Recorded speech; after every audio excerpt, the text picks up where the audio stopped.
Hello everyone, we are back and now we are going to get into probability. So again, one of the things that we've talked about and mentioned a bit is that when we look at histograms and when we're doing measurements, we want to effectively develop an estimate for what is the probability that some event is likely to occur. So we've got the possibilities, permutations, combinations defined. Now let's define probability. And probability is hopefully a little bit straightforward. Hopefully you've encountered it before. And it's just going to be if we have M equally likely possibilities and S are effectively the successful or favorable outcomes, that is good. That ratio is going to be probability. Obviously, it varies from 0 to 100. And that will be, again, or if you do percents or 0 to 1, again, dimensionless numbers are always fantastic as engineers.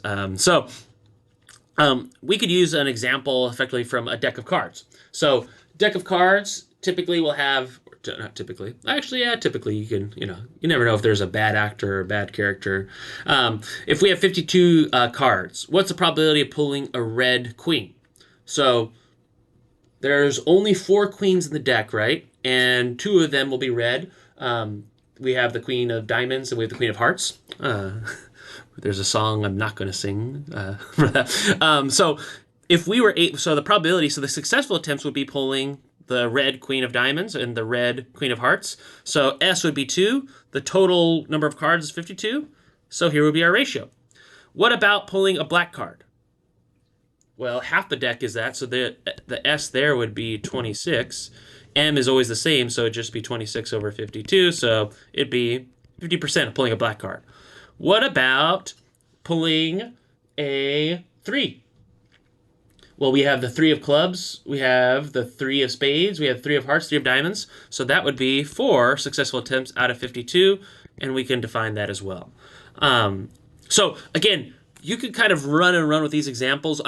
I'm going to be utilizing cards quite a bit, and we'll be sure to bring some in class just because I think it's a decent frame of reference and it's a good type of example that we could utilize, through these class. So excellent. I am excited. And then next time we're going to get into mutually exclusive events. So we'll see that next time. I'll see you in the next video. Thanks. Bye.